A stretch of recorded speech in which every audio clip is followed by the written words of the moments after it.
Hello YouTube, this is Morgan Airspeed Prime here with my next Avatar video. This is going to be my next video covering the new Avatar Legends RPG book, the Uncle Iroh's Adventure Guide. So in the first video I covered the legend NPCs. In this second video I'm going to cover the general lore section on the new island, the new location, Jasmine Island. And then we'll go from here into videos covering each of the 5 adventures that are part of the Adventure Guide, one for each era. I think the big thing to say getting into this section of the book is that we're finally getting into sort of the main event of what this book is actually about. It's called the Uncle Iroh's Adventure Guide, but it might as well be called the Jasmine Island Adventure Guide, because that's that's more of what the focus is, and it's more that Iroh is our guide through this kind of location, through this history, because he's connected to it to a reasonable degree, being involved in the Aang Era story, his son being heavily involved in the 100-Year War era story, and, you know, stuff like that. So he's our tea-focused character, Jasmine tea. The unique thing here is that this island has golden jasmine tea. That's why Iroh's kind of in focus here, but Jasmine Island as the new location is involved in every single one of the adventures that is the focus of the book. So of course they go into quite a lot of detail explaining what this unique island actually is, with the unique initial things being that of course it's multicultural. It has 3 of the 4 kind of types of benders on the island, people who live there, which is just unique by itself. Everything except airbending is featured here. And a good way to view it is if you're keeping up to date with the recent material. If you've read The Reckoning of Roku, this is like the exact opposite of Lombok Island from The Reckoning of Roku, whereas that is very closed off to outsiders and almost violent towards outsiders. This is a place that is very welcoming, and it's all about hospitality and welcoming people and adapting, incorporating new ideas and evolving with the times. They're still a little bit isolated, a little bit out of the way, but they embrace the people who kind of come to them, though it does bring similar challenges, is the rough idea of the island here. So let's get into some of the stuff here. So straight away, on screen, you can see one of the visuals from the book, and there's quite a few of them actually, which I really appreciate to get across that it's a unique, kind of important location. Yeah, they put the time and effort in to actually depict it here. So you can see straight away the main unique thing is that the clothes that the people are wearing, it's white and gold is their color scheme, which makes sense. Like I said, golden jasmine, the unique tea that is only kind of the plant golden jasmine is only available here, and they really base their culture sort of around this, you know, unique resource they have. It defines so much of their culture, as we will get into here, and it defines their clothing and all of this stuff. So you can see it's a very mountainous island. You can see in the background the people wear white and gold. Some of the other images that I have here, this shows you one of the more kind of secluded areas where you can see the deer foxes, which is a kind of unique island, animal to a certain degree on the island. It also relates to a spirit we'll touch on in a second. You can see them here in this glade, as well as the unique stone statues that they carve as part of their kind of remembrance of the dead sort of ritual. So these are meant to be kind of unique stone depictions of people who have lost loved ones on the island. So some very nice detailed stuff here. Here's a tea shop on Jasmine Island from like the Aang Era with Iroh there. So again, you can see the color scheme very present.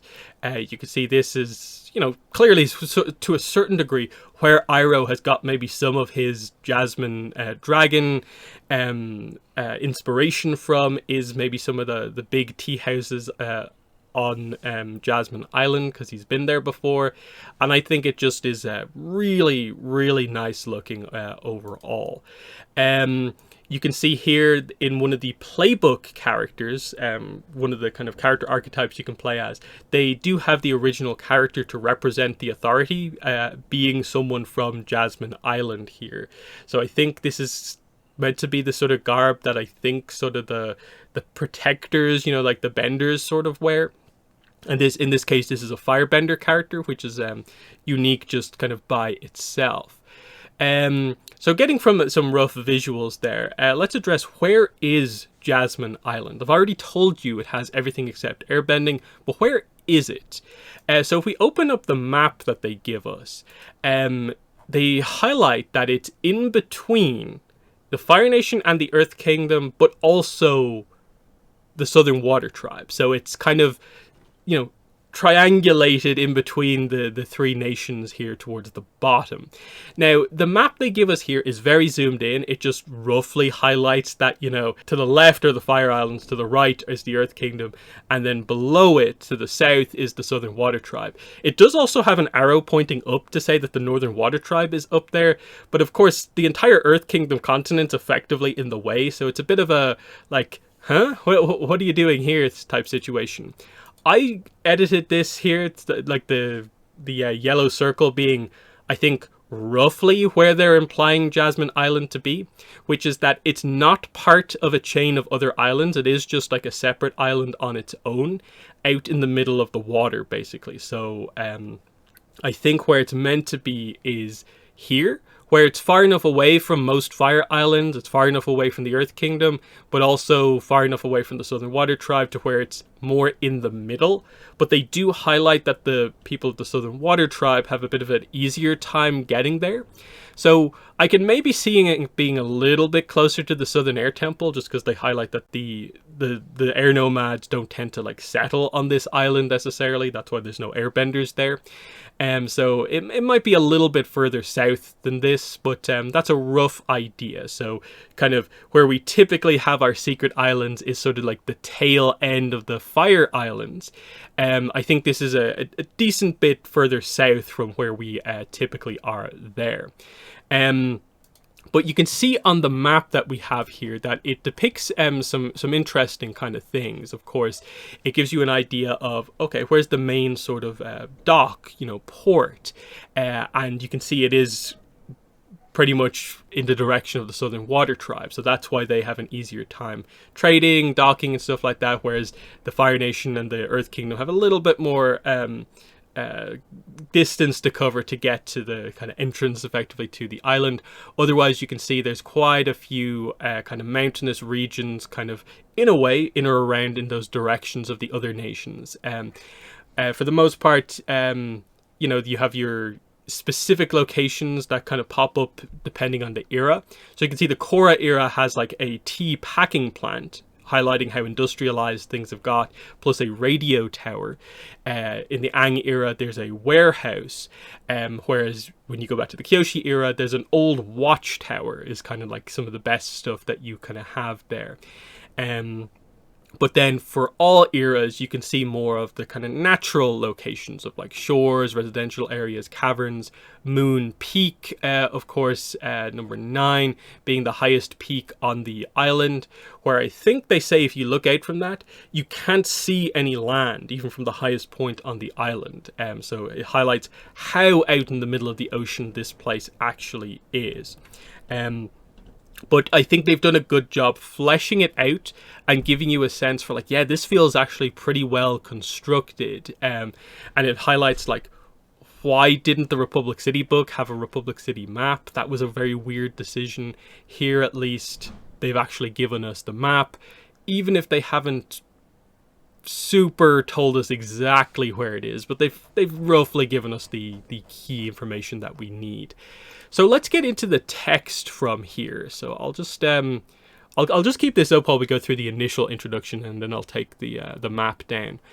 Jasmine Island's history is built upon many influences. Located in the waters between the Earth Kingdom, Fire Nation, and Southern Water Tribes, it is dominated by towering mountains cut through by deep river valleys and jasmine-filled estuaries. It has its own rich, time-honored culture, but its people believe in hospitality and welcoming the cultures and kindnesses of others. So they have grown adept at adaptation, incorporating new ideas, songs, art, and tools into their own way of life. It has been many things at many times, and no matter what the era, the islanders always try to look ahead to a hopeful future. So that's the idea of it's a sort of isolated island, but that it welcomes people and incorporates kind of what they learn from outsiders. We'll see as we kind of go through the idea that they do have to face the challenge of these isolated kind of cultures of people wanting to almost like take advantage of them, but they seem to have managed to kind of stand their ground because of one key detail we'll get into quite early on here when it comes to their main natural resource. They say here, the island, it stands alone, part of no chain or archipelago.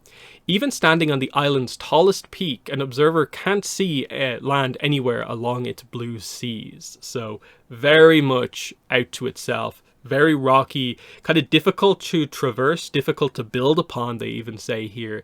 It is a large series of like tall rocky mountains, cliff faces, green carpets of life on the slopes and stuff like that. And of course, covered with golden jasmine plants, of course, all over the place, which is what they get into immediately here because it's so important to the island, is the idea of the golden jasmine plant, and the tea that they make from this is so essential to everything here. It only grows here on this island, and they kind of highlight that people have tried, who's traded for it, to take it home and grow it, but they either haven't been able to keep it alive long enough to make it home, or those who have actually tried to grow it, it just hasn't worked because of like the environment. There's something unique about Jasmine Island that allows this plant to thrive here and only here. And this is why it's always going to be a source of like their main source of trade. And why, you know, unless you're going to take the entire island over, you can't just steal like it from them. That sort of idea, which I think is very interesting.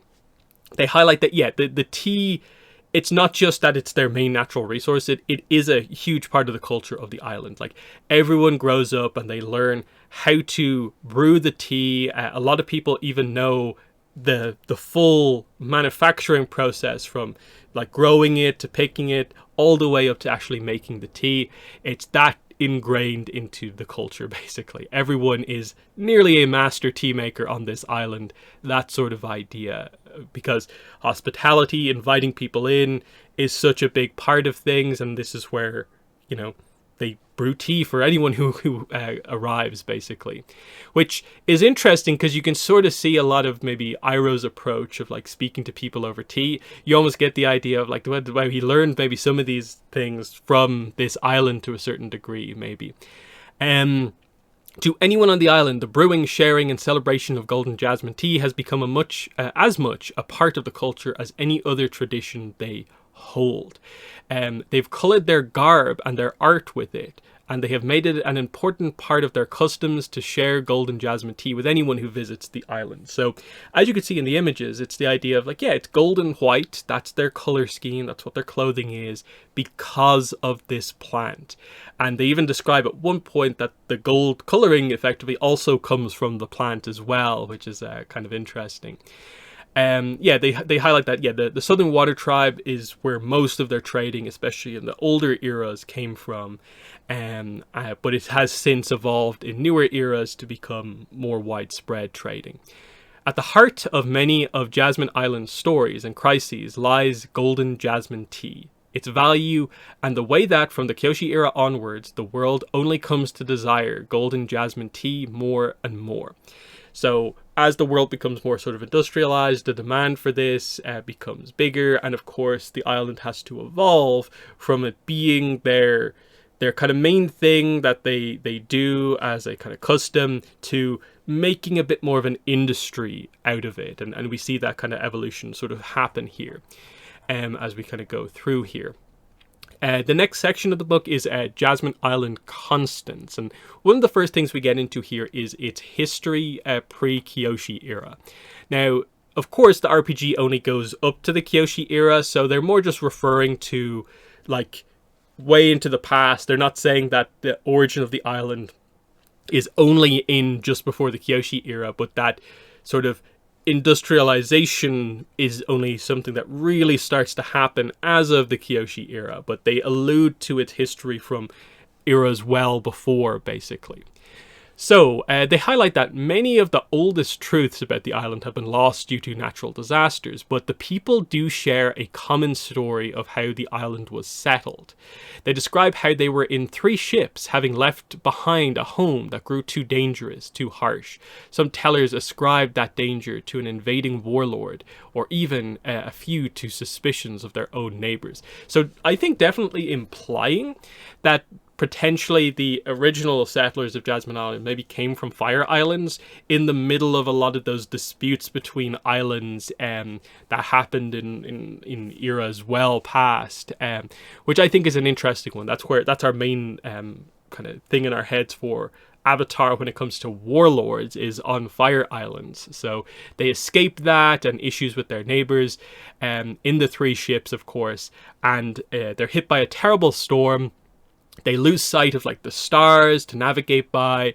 They're lost in the mist and the rain, and they don't know where they are in the middle of the ocean. And eventually, they find this golden light that cuts through the dark grey, and this draws them to what ends up being Jasmine Island, right out in the middle of the ocean again. And when they come ashore, they see that the coast is covered in golden jasmine, all around them, glowing brightly and welcoming their landing. And then it says here, as they disembarked, a great, scintillant, deer fox spirit rose up from the golden jasmine to look upon them. And this forms this really central kind of tenet of like the culture on the island, is they all have this respect for this spirit that apparently allowed them to sort of stay on the island in a way. It guided them here and let them create their kind of way of life here on the island. And it's also where, you know, they grow to revere, you know, the golden jasmine so much as well, as it becomes such a major part of their way of life. According to the stories, the newcomers gave thanks to the spirit of the golden jasmine for guiding them to this island. It told them that they were welcome here and that there were 3 great truths.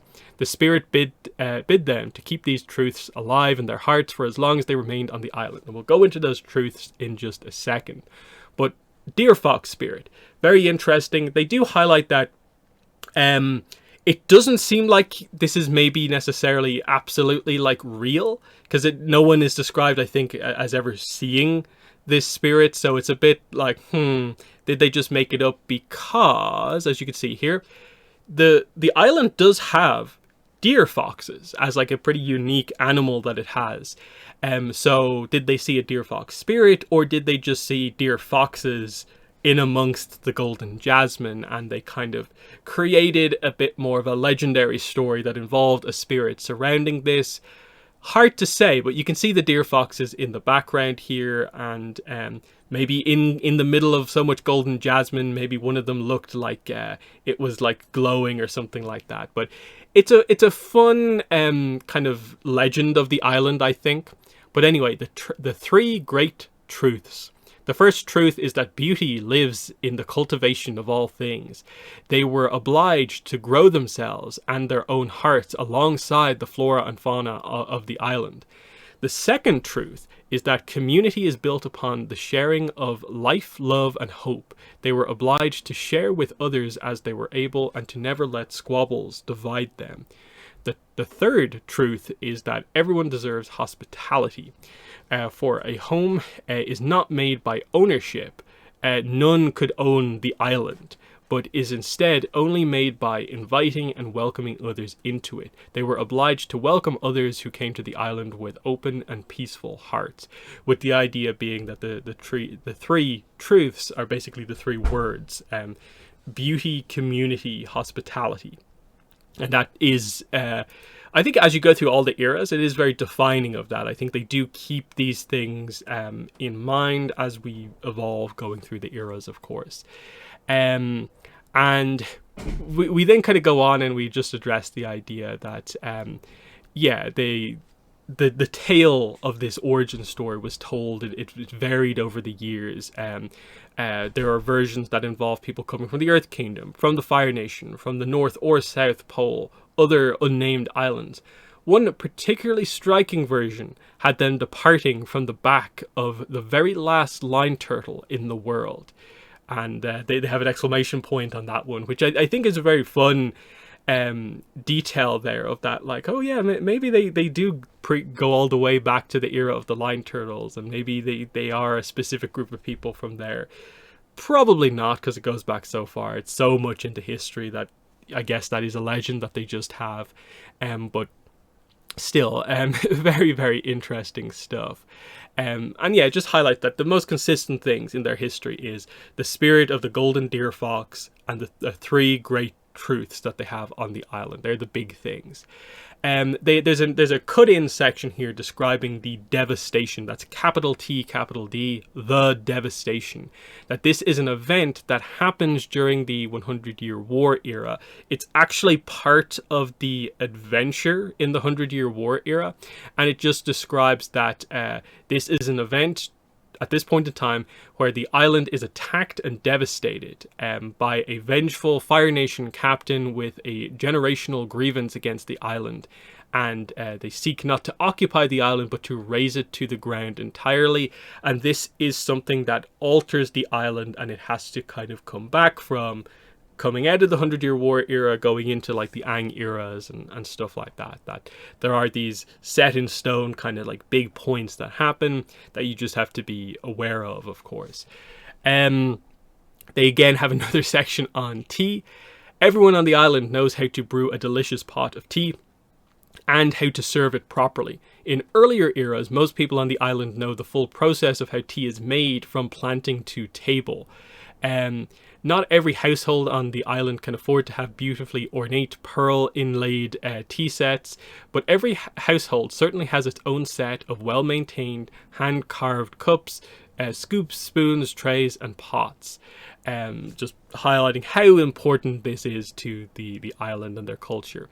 Visitors find Jasmine Island tea sets to be just as fine and valuable as golden jasmine in their own way. So everything about tea is important and big on this island, basically. Now, section called bending. So this is an interesting one. Young Jasmine Islanders have been known to exhibit all forms of bending except for air bending. So that's the big thing.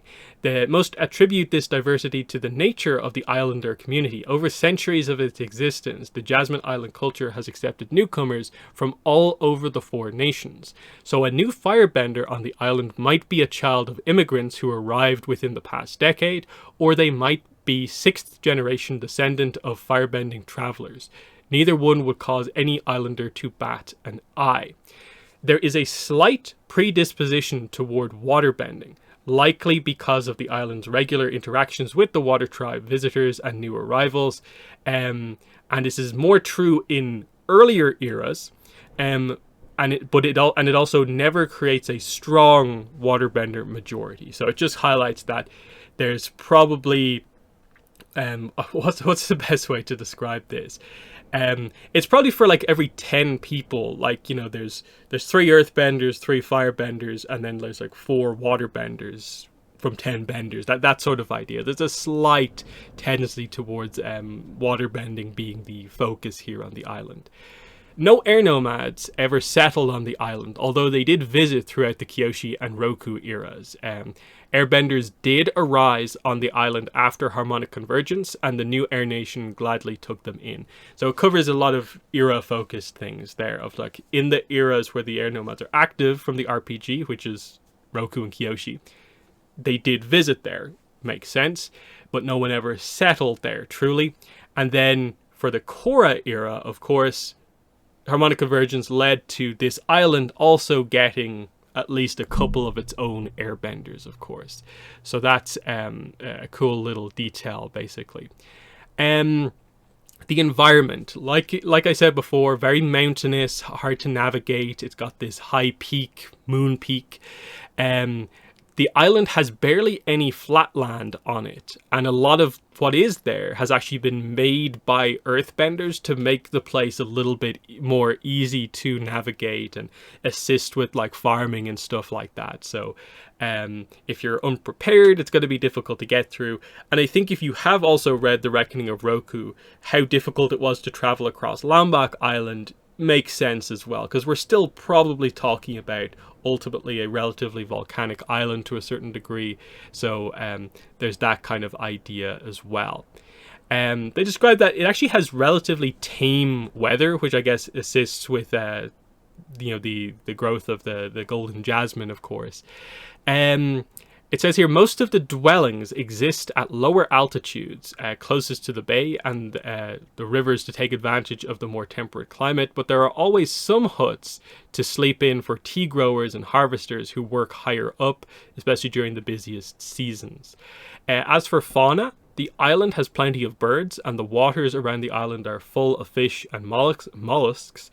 There are fewer species of terrestrial animals, with the most prominent being the grazing deer fox found all over the island slopes, meadow voles, woolly pigs, and the odd puma goat up on the mountainsides also make the island their home. So they highlight that the island doesn't have that many animals on it, but it's very much focused on the deer fox with a few extra ones, which I think is kind of interesting. When it comes to resources, they just described that, yes, golden jasmine is the big thing.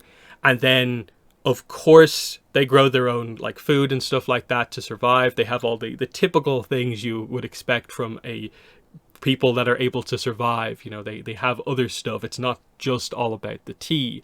That's how they, do business with the rest of the world, but they do have farmers and all that sort of stuff here as well.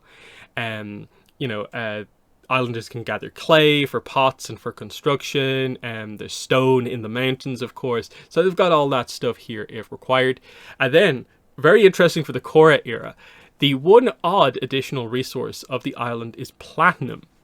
And we just highlight here that in all of the eras before Korra, no one really paid much attention to it, that some people might have a little bit of platinum jewelry, that all they thought of it was that it's just a rare, pretty metal that's somewhat valuable, but not like the most important thing in the world. But of course, by the time we get to Korra, platinum becomes a very, very important resource for the island, in a way like just as much, if not more valuable than the golden jasmine tea to a certain degree, just because in a more metal bending focused era, of course, the unbendable kind of metal is valuable just by itself, which I think is a very cool little addition to add to the island, just to give it something else, which I think is kind of cool. Then we get to variable elements, which are mostly described as the things that are more kind of like the humans affect it. So it's changeable, but it's still sort of locked in across the eras. So we get the institutions here, the first one being the council. So the island has a council of elders. It is 3 elected individuals, and they basically deal with disputes by voting on it. So because there's 3 of them, there's never really going to be a tie necessarily, and that's how they deal with disputes. They describe that disputes don't tend to happen that much. It's become more prevalent as we go through the eras of the RPG, as they've become more intertwined with the rest of the world when it comes to dealing with the issues of increasing trade, increasing tea production, that sort of thing.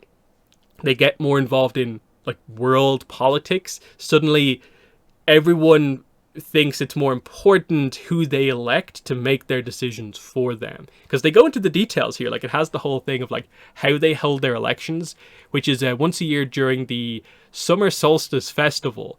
They elect 1 new member to the council. They say that the one that it's, I guess, the one that's been the longest since they last kind of voted on, they then vote on that one.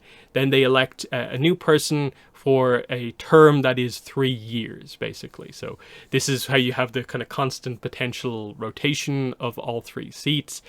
They describe that any islander who has turned 10 as of like the last festival is allowed to vote. So a pretty young voting age here, but it speaks to, I suppose, everyone knows each other here. So I suppose this is fine in that sense. And the way it works is that once you are at least 20 years old, you are eligible for a seat.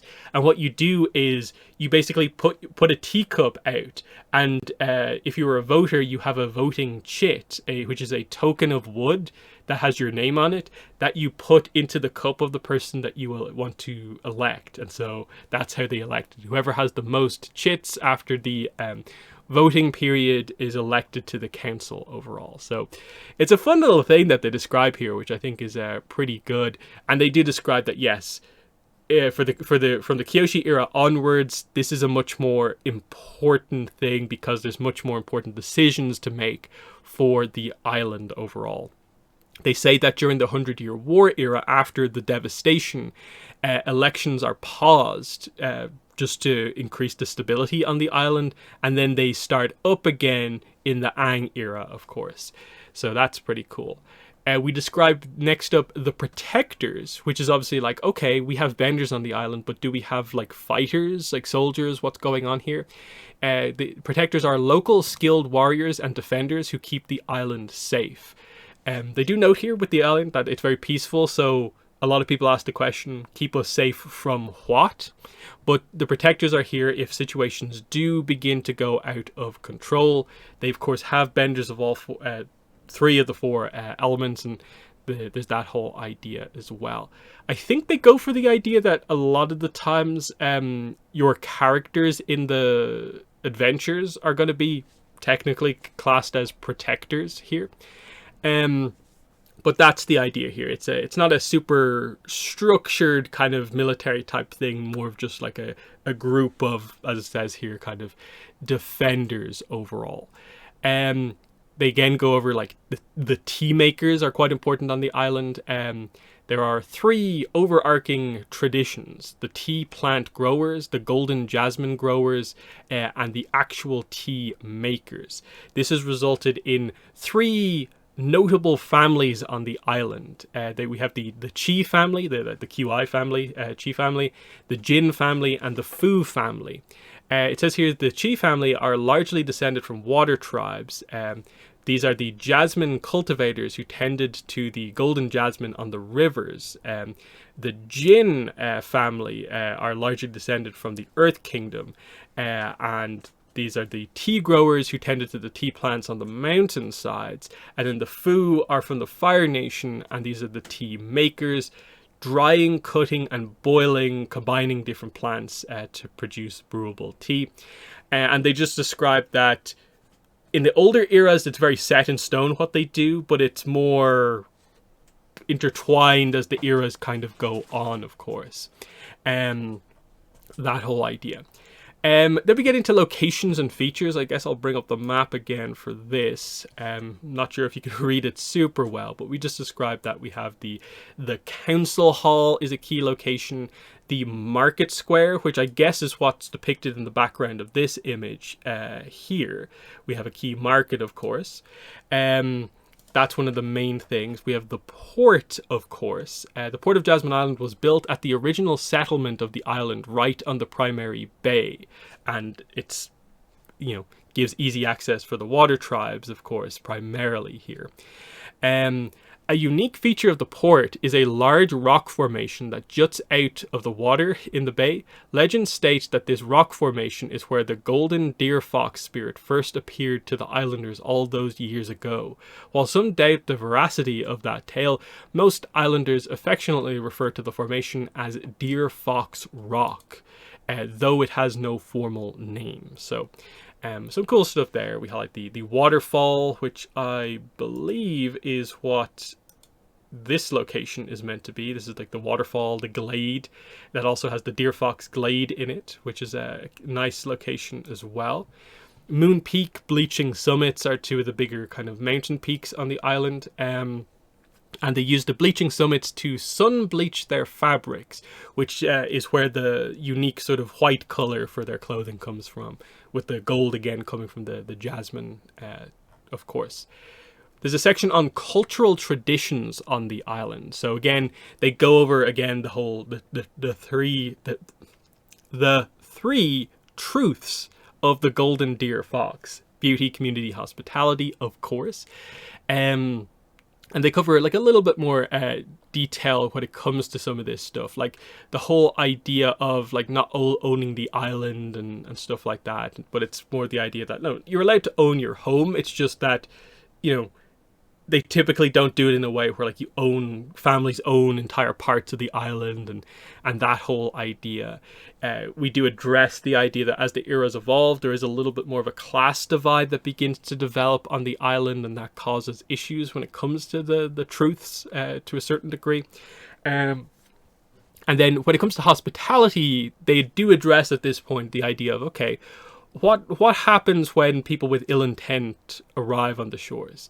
It does say here that the tenants don't require them to submit to those who wish them ill. Invaders or attackers don't get the right of hospitality, but the islanders do their best to be kind and welcoming to everyone who approaches in good faith.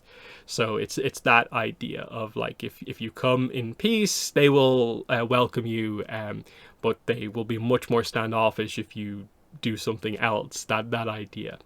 And then we get into community property versus individual property and the kind of nuances sort of required there, especially as we go into a more kind of business kind of style world in the kind of Aang and Korra eras, and we have more industrial type stuff going on, families owning businesses, that sort of idea.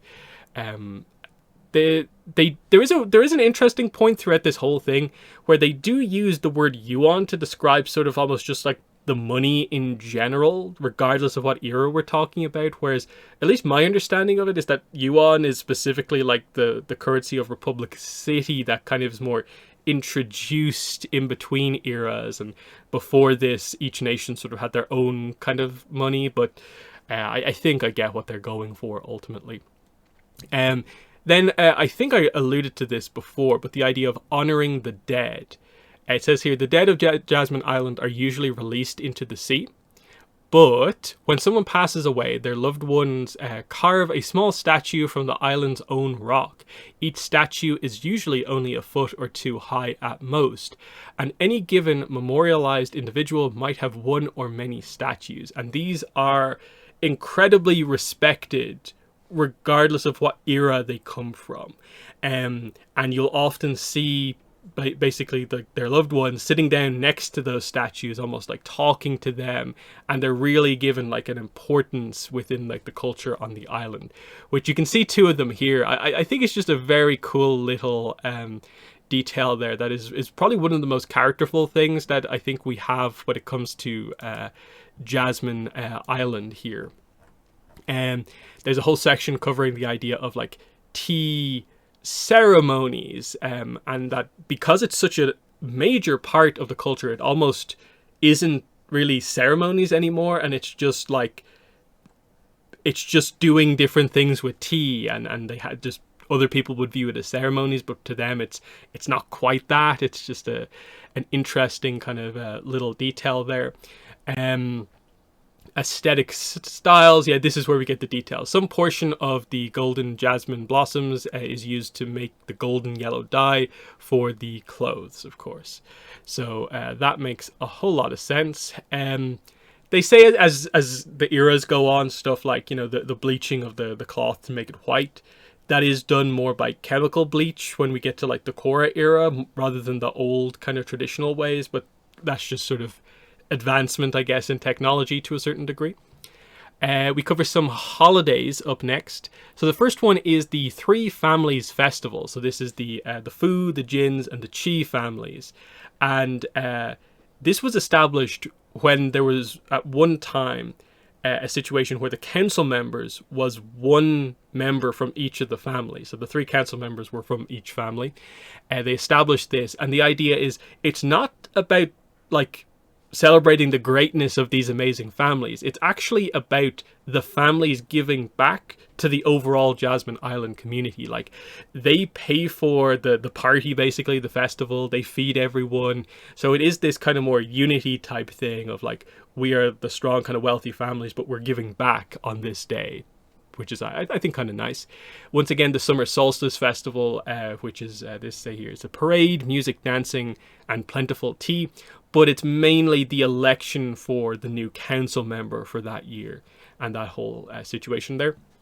Next one is Golden Deer Fox Day. This is the celebration of the islanders first arriving on the shores of the island. The day when the golden deer fox spirit greeted everyone, of course, and gave them the three truths overall. On this day, a few lucky teens from the island are picked by the council to dress in golden deer fox costumes and run through town. The children chase down these deer foxes, and when they find them, they must recite the three truths to the deer fox. If they do, they're rewarded with a bag piece of, I think it's meant to be big piece of golden tea candy, and sent on their way. The day ends with a parade for the golden deer foxes throughout towns, where everyone enjoys the tea with each other. And then there's also First Brew, a New Year festival where a chosen tea maker leads the brewing of the first tea of the new year. So it's a huge honor, but also a challenge to be the person making the first brew of the year. So really kind of cool detail here. And then we're getting into the eras. So for this section, it's mainly like 2 pages on each era, just highlighting a rough idea of how each era, like what goes on effectively on the island in each era. So we start with the Kyoshi Era, and they basically say that this is an era where the island is still pretty small. It says there's only a few hundred souls at most spread out across the island. So they don't have a particularly large population, but it is the start of when the other nations begin to take notice of the island, and their deals, like trading deals, start to expand out beyond just mainly being with the water tribes. And so they're increasing their tea production, and there's a sense that this might have to become kind of more of a business venture, and that's a kind of notable step in that direction kind of overall. We deal with the themes of first meetings and overtures, mainly when it comes to especially like the other nations and like envoys being sent to create deals with the island. Internal turning external is another one of them, and that just refers to the idea of, because of the other nations taking an interest in the island, it now means that the island has this new problem to deal with internally of what big decisions do they make and how will they affect the future of the island. Do they agree to these deals? Do they change their way of life to adapt basically to what is actually happening or not? And so you can see that the leaders, being a council member, becomes a much more important and kind of tricky position because of what's going on in the era.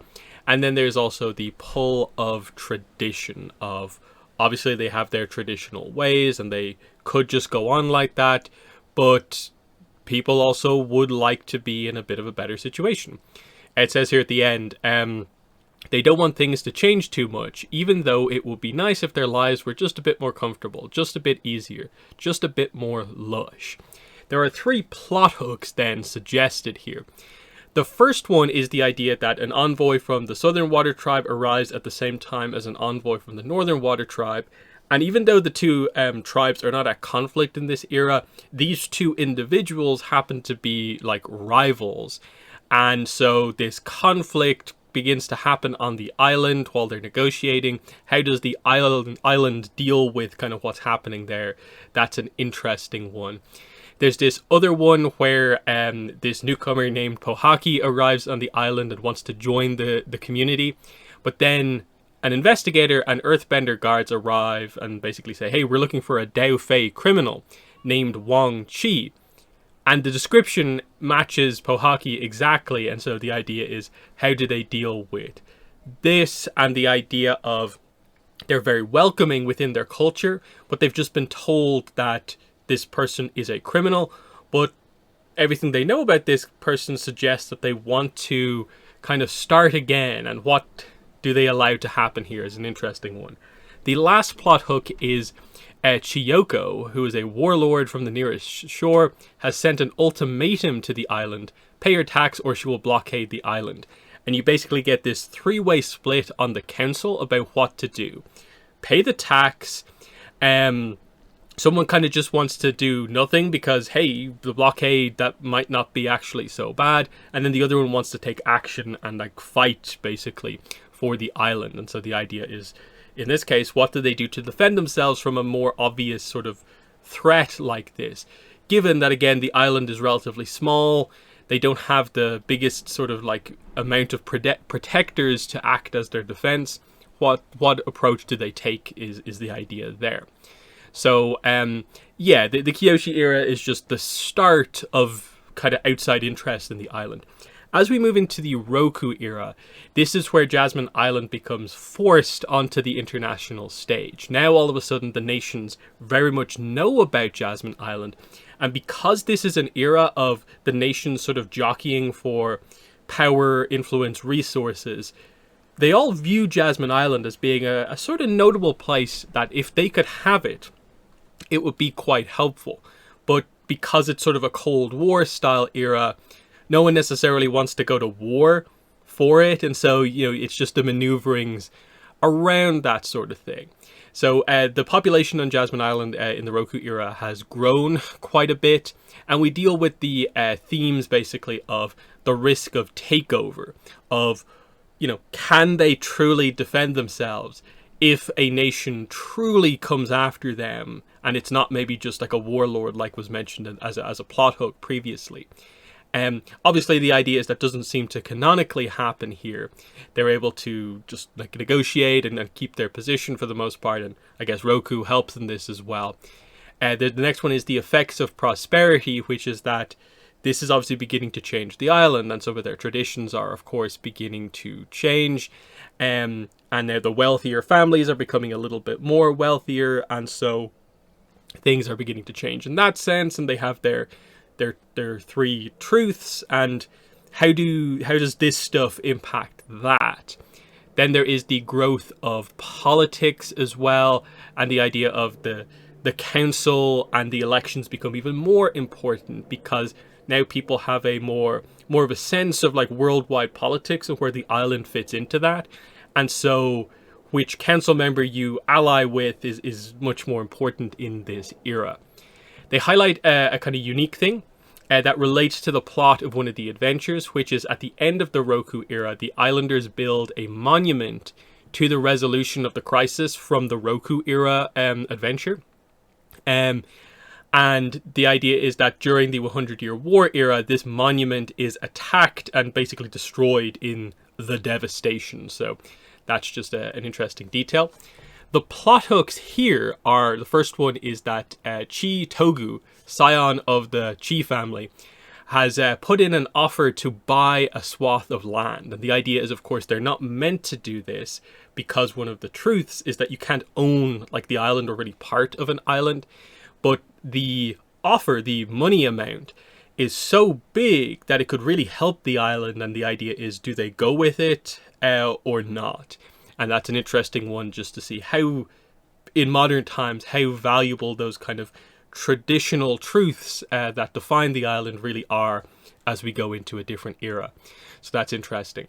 Second one is Captain Kenshin of the Fire Nation has arrived on Jasmine Island with a unique opportunity and basically offers young people here to join up to the Fire Nation military. They'll get a large payment for their family, but the idea is, does the islanders want this to happen? Is this a ploy on behalf of the Fire Nation to kind of take the young people of the island to have more of a kind of a voice in a way within the island, or what's going on here? Not to mention a lot of their kind of young defenders, protectors would kind of be leaving, and it would leave the island vulnerable. So they're the sort of topics being discussed there. Then the next one is that there is a seat on the council up for grabs, and two candidates, Tapisa and Chudan, vie for the island votes. And the idea is that one of them has a trade agreement with the Southern Water Tribe, but they worry it's maybe a very personal kind of thing that will line her own pockets. And then someone else is bribing the islanders, and the idea is, will they be able to see through these various people? So, and this is, the era defined as the nation's really looking at it as a resource, a place for resources, and it's in the attention of most places, basically. Obviously, it's still a relatively small, out-of-the-way island, but it is involved in the international discussions, is sort of the idea. Next up, we have the 100-year war era. So, obviously, the war itself changes things completely. What we get for Jasmine Island here is that the trade mostly stops. It doesn't completely stop. There's still some trade with the Fire Nation, but obviously the other nations are not really able to continue that in the middle of the war going on. And so the island goes back to being quite, isolationist, basically, keeping to itself to stay out of the war. But some of their people do leave the island to participate in the war to try and stop the Fire Nation, but the idea is that not many people kind of come back effectively. Then we have, of course, the big incident of this era, which is the devastation, which is what the adventure in the 100-Year War era is about. And they just kind of recap that this is sort of in relation to the Kyoshi Era adventure as well. So the character here, Yueya, she, is angry at this island for what happened, like, in the past, in a way, to her family. And so takes it out on the island here, destroys it, and in the aftermath of this, and again, this is where Lu Ten gets involved, and he's sort of like the key person to help this from becoming this like unrecoverable situation. So he sort of saves the island and then makes sure that the Fire Nation officially won't ever really return to Jasmine Island afterwards. But they just about manage to rebuild, like keep Golden Jasmine kind of alive, that sort of idea. But they're in a pretty bad way because of what has happened in all of this. So the themes are isolation as costly defense, that they lose a lot of their trade, but it does keep them safe for the most part. Surviving the worst is basically just about dealing with the devastation. And then helping where possible is, again, that some of their people do kind of leave. When refugee ships arrive, they do try to help, but in a way that won't get them caught up in the devastation, basically, overall. So, plot hooks then. We get one which is, after the devastation, the islanders need supplies for the immediate future, so the council dispatches the companions to the coast of the Earth Kingdom to barter for supplies using the last of the island's preserved golden jasmine tea. But when they arrive, they find the nearest town, Shumshi, occupied by Fire Nation forces. The local Fire Nation governor, a lover of fine teas, is more than willing to trade at good prices for the golden jasmine tea. Do the companions trade with the governor of Shumshi? Will their consciences let them do nothing to help the town? And so that's an interesting conflict sort of by itself, of like, it's one thing like to trade with the Earth Kingdom, but now, okay, the Fire Nation have a governor and he's all up for trading, but is this not sort of helping the Fire Nation to a certain degree? And do we help ourselves here or not? This is an interesting thing. The second plot hook is a swordsman named Jasper arrives on the island with a complement of Earth Kingdom soldiers, claiming to have been an ally of Ogo, one of the younger islanders who departed to fight alongside the Earth Kingdom army. Jasper says that Ogo charged him with visiting Jasmine Island to rally more soldiers to the cause, but then fell in battle. Jasper is asking any able-bodied warrior to come back with him to the Earth Kingdom and the war. The truth is a bit more complicated, however, with some of Jasper's soldiers deeply uncomfortable with what he is doing. Ogo isn't dead at all. He was left to be captured by the Fire Nation soldiers when Jasper used him as bait. And now Jasper is just looking for more soldiers, like the island's skilled protectors, to fuel his own rage-filled fight. How did the companions discover the truth about Jasper and what happened to Ogo? Will they journey with Jasper if Jasper promises to help free Ogo? So that's a bit of an interesting one as well. And again, that relates more to the kind of resources of the island in terms of like its people as well. And how many of them, are they okay with them having go, that sort of thing. Last one here is a ship of Water Tribe refugees arrives on the island. They heard it was a safe place, but had no awareness of the devastation. They want to remain on the island, and they promise to help. In accordance with the three truths, the islanders are prepared to accept the refugees until Calic, an island, realizes the refugee ship is a repainted Fire Nation vessel and that there's a chance they stole it and are being chased by the Fire Nation. Calic is immediately against allowing them to stay, and many of the islanders agree, not wanting to invite the Fire Nation back. So the idea is, do they defend the refugees? Do they send them away? How much of this almost conspiracy theory almost about the details of the ship is true or not? And that's the position that they're put in terms of trying to protect themselves versus actually be helpful. It's an interesting dynamic. That moves us on to the Aang Era, which is all about rebirth, recovery, and new beginnings, and the same is for Jasmine Island specifically. They have recovered from the devastation, but they remember it very vividly, of course, and so as we move into this new era, what choices does the island make? Do they go back to the way things were? Or do they take new steps to maybe avoid potentially what happened with the devastation? So we have things like the council was more or less kept as it was to create stability, but now they're electing a full new council, but it's caused a bit of chaos, and so for a while they don't have a council, and so that might be something that other outsiders can take advantage of. Then we have the idea of customs and traditions and going back to the way things were versus do we change to adapt to the more modern world because it's post-war and the opportunities are so vast, of course.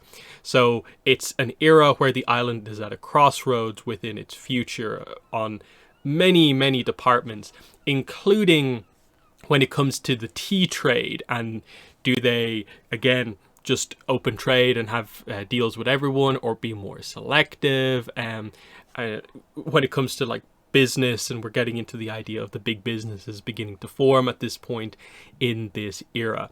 And then an interesting point that gets brought up, and again it relates to the adventure for the Aang era that we will get to, it's the idea that the island might be a promising proving ground for a change. Indeed, the future founder of the Red Lotus, Xiaobao, has even taken an interest in Jasmine Island. And so the idea is revolutionaries kind of trying to influence the islanders to make change and revolution happen in secret and maybe lead to something bigger happening elsewhere. That's kind of interesting. Themes are scarred by the past. So the idea that, okay, the devastation was quite a bit ago at this point, but people still remember it because the island is still only recovering from what happened, and so people are mistrustful, they're defensive about everything, and can we truly move forward trusting? Because again, that's one of their ideals, of course, is the idea of being open to the outsiders, but can they be after what happened to them in the last era? There's old versus new, which of course is the idea of this new council that's being formed. Do we reform it in the same way, or do we change things up and change different things? Like, say, should we allow people as young as 10 to vote or not? You know, that sort of idea. Should it only be 3 on the council, or should we do something different? There's a lot of ideas when it comes to that. Revolution's allure is another one. And again, this is kind of referring to the idea of people coming in and really influencing the people to maybe take things in a very different direction, and the island kind of keeping to, in a way, some of its traditions that defines what Jasmine Island actually is. The plot hooks we have, basically one of them is the Jinghua Tea Consortium basically want to buy the entire island. They're going to allow anyone who wants to stay to basically stay on as an employee if they want.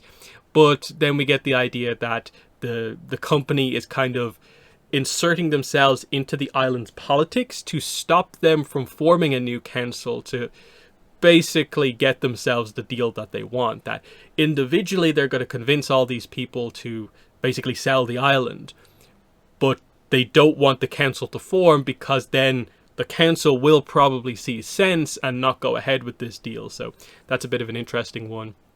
Then we get, again, around reforming the council, Teki, an acolyte of Xiaobao, sets off stink bombs to break up the meeting, trying to make it so that they don't reform a council and have, you know, basically island world leaders, of course, because Red Lotus don't want that sort of thing. And then we just get the conflict there between potential council members and Teki trying to, you know, stop this stuff from actually happening here. Then we get in one that involves Zuko, which is that as part of his attempts to make reparations for all that the Fire Nation has done, Fire Lord Zuko has been sending ships to Jasmine Island to offer aid, year after year, since he became Fire Lord. Every year, the islanders have turned the ships away. This year, however, Fire Lord Zuko has come himself to apologize. And the islanders are kind of thinking about it. Should we listen to him this time? But then someone on the island who blames the Fire Nation for a lot basically plans to attack Zuko, and the idea is what happens during this incident. Does Zuko get to talk? Does he, you know, convince them that the Fire Nation are on a better path now? What happens here? That's an interesting one here. But yeah, a time of change for Jasmine Island is the Aang Era. Last but not least is the Korra Era, and of course this is where technology and how interconnected the world is affects Jasmine Island. The idea is that now it is very easy for the people to kind of leave the island and interact with the other nations, of course, because you have technology like radio, so everyone knows what's going on everywhere. You now have much more heavy industrialization, much more big kind of giant corporations involved, and so the idea is that yes, tea production has become sort of like this on the island. It's become industrialized, machinery is used, mechas are used in some parts of the tea production, and this is a huge, you know, diversion from the traditions that the island is kind of known for. And it's the idea of, are they losing some of their culture in this? Is there too much allure from the rest of the world that's drawing the youth of Jasmine Island away to go to the Four Nations? There's a lot of these type of questions being asked here. It's a crossroads in a different way from the Aang Era, just because there is so much potential and opportunity. So the themes here are sticking together in a wide world, and this is definitely the one where it gets across the idea of, you know, the people who leave, will they even come back? They say that one example of this is the Harmonic Convergence Airbenders, who have left to kind of join the new Air Nation. They come back occasionally, but they are now tied to the new Air Nation. And it's sort of similar for a lot of other people who have found success off the island. And it's the idea of, it's growing, it's going along with the times, but other places are more technologically advanced. And do they super evolve to kind of match that, or try and stick back to their roots and what makes them special? That whole idea. The big thing, of course, in the Korra era is that, okay, they're heavily into the production of Golden Jasmine on the island, but then this is where the platinum deposits on the island become hugely important. Suddenly mining companies are interested in what's going on the island, and the idea is that the potential for this industry in terms of the money amount vastly outweighs what the tea trade is on the island. But this is a much more dangerous thing to get involved with, because if they let the mining companies come in and just completely take everything out of the island could get torn apart completely by potentially over mining. So they have to be very careful about their deals here, who they get involved, how much, you know, with the platinum that they use, that whole idea. One of the other themes is the cost and benefits of technology, which is that it's helping people in many ways, but it's also losing some of their maybe traditional ways of doing things. That factories elsewhere in the world can produce like teapots that are just as good, if not better, than what their artisan potters basically can make. And is that a good thing, or is that a bad thing? They highlight that electric kettles are becoming to be a thing in the Avatar world, and is is that a good thing that we have that versus the kind of traditional way of heating up your water? You know, that whole idea. Technology is both improving and speeding up the islanders' lives and standardizing it, flattening it, removing the rough spots that once made it special. And then the final theme is choosing a future. They have to at some point make a choice about what exactly it is that they want to do. And it's a tough one because the world is evolving so much. That's the idea of like not wanting to sacrifice their traditions, but wanting to move along with the world. Interesting.